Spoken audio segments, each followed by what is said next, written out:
Hi everyone. Today I wanted to make a video regarding the lessons I learned in IT industry working as a project manager for 5 years in Australia.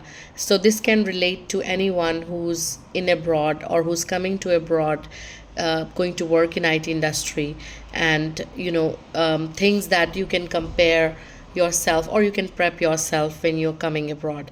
So the first thing is no handover or trainings are given on the job. So when you are being selected for the role, the company expects you to run from the very first day, which means that when you join, you will probably be taking a handover for somebody who's leaving the organization, or you could be, just starting with your job right after that. The first day would be like, okay, some mandatory trainings will be there. But apart from that, they will expect you to run from day one. They will expect you to start delivering. They will expect you to be up to mark to the reports and all the things that they expect you and you've signed up for in the JD. So make sure that whatever role you're picking up, you're familiar with kind of job that you've accepted the offer for, and you don't join the company on the first day and start asking, okay, I don't know this tool. Like let's say Jira, it's a very generic tool. Like if you don't know about Jira, study that beforehand, or sit with a colleague of yours or a friend of yours who has hands-on experience, because you will be expected to start delivering from day one. So that's very much important thing to know. The second thing is you cannot have friendships or strong bonds like you have in India. So when I compare my 5 year experience here as compared to India, I had the work colleagues turning into friends, and we had very good relationship. We used to eat lunch together and have celebrate Diwali and all those things together. But when you come abroad, you cannot expect that, because there are people from different ethnic backgrounds.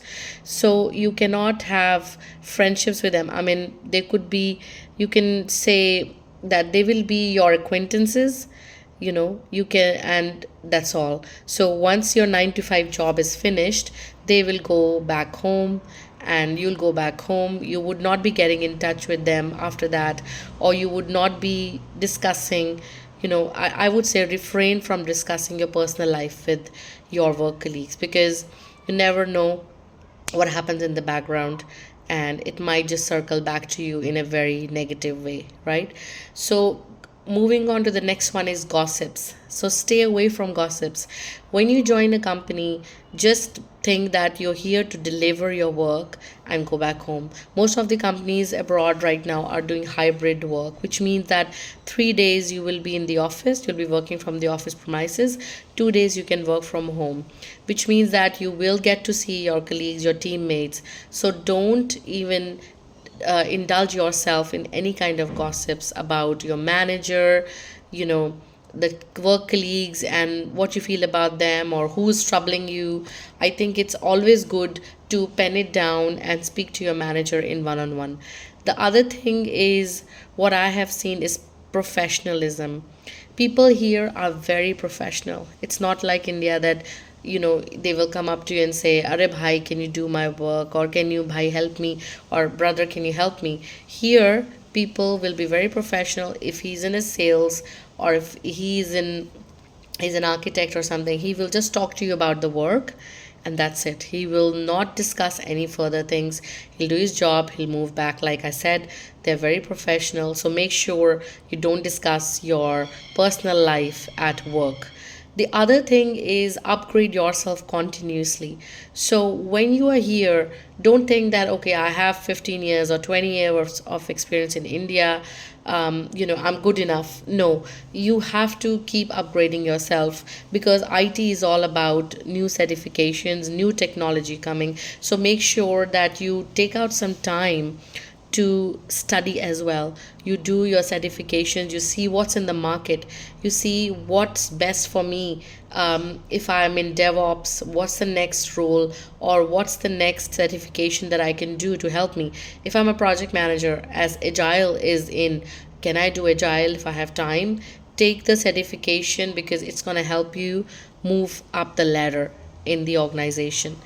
The other thing is, um, be politically correct, so when you're sending emails, even you, no matter how much frustrated you are, no matter, meet the timelines, right? If you're not able to meet the timelines, at least let your manager know, let them know that why you've not been able to meet the timeline before they come and point fingers at you, because you never know, it's going to backfire on you. And when it's the time for appraisal, also coming back to that you don't get very good appraisals here in Australia. So, it only happens if you change your job. So make sure that you don't do a lot of hopping as well. When you are in one company, at least try and spend 2 to 3 years, learn as much as you can, and stay there before moving to the next job. I know it's very exciting that you're getting 150, 170 from the other organization while you're sitting on 100K, but it's always good because you will portray yourself that you've been hopping from one job to another. I had a friend who was hopping a job every an year, and she was at a very high pay scale, but at one time she stopped getting calls, or when she was getting calls by the consultants, the first question that they had was, why are you switching jobs so many times? You worked in these best organizations, you're still moving. So, and if you tell them, obviously they know that it's all because of money.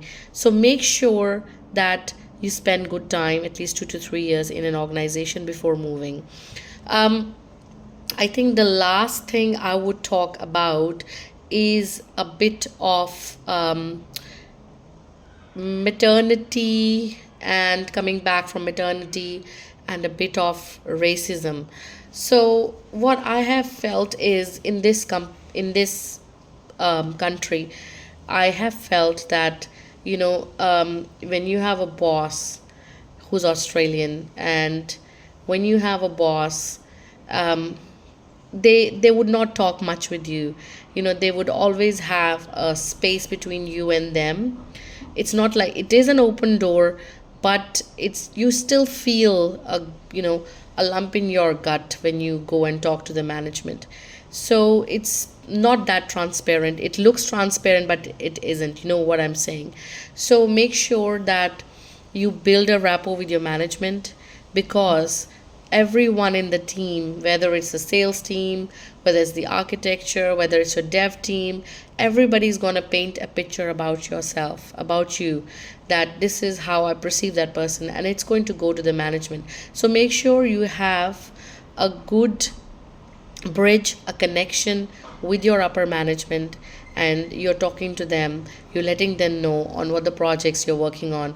I know that you're bypassing your current manager, but you keeping your manager in loop as always. Obviously, you'll be having your status meetings or one-on-one catch up, but make sure that you also get in touch with your higher management and you keep them updated about the work and then the challenges that you face. Because sometimes when you speak to your manager, it might not get passed on to the upper management, and they might perceive about something wrong about you.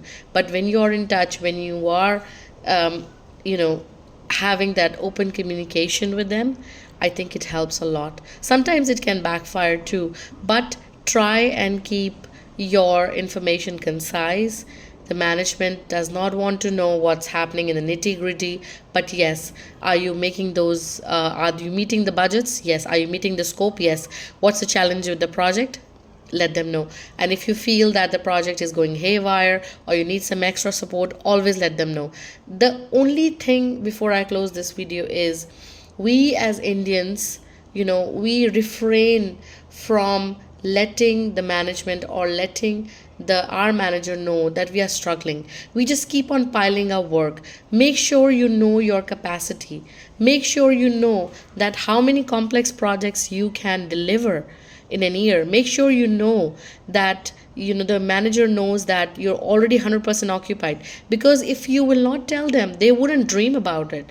If you will not tell them, they will keep on piling projects after projects. Because what I've seen here is that the workforce is less and the work is more. So if you don't say no to your work, because obviously then you will not be able to deliver up to the quality and the standards of the projects. So make sure you take less in the start, deliver it efficiently, and then move on. And make sure you let your capacity known to your manager that yes, this is what I can take and this is what I cannot. I hope you find this video useful, and I hope that you will write your comments. Any questions you have, you're coming abroad or in Australia, any questions you have, please comment in the link below and I will come back to you. Till then, take care and have a good day. Bye.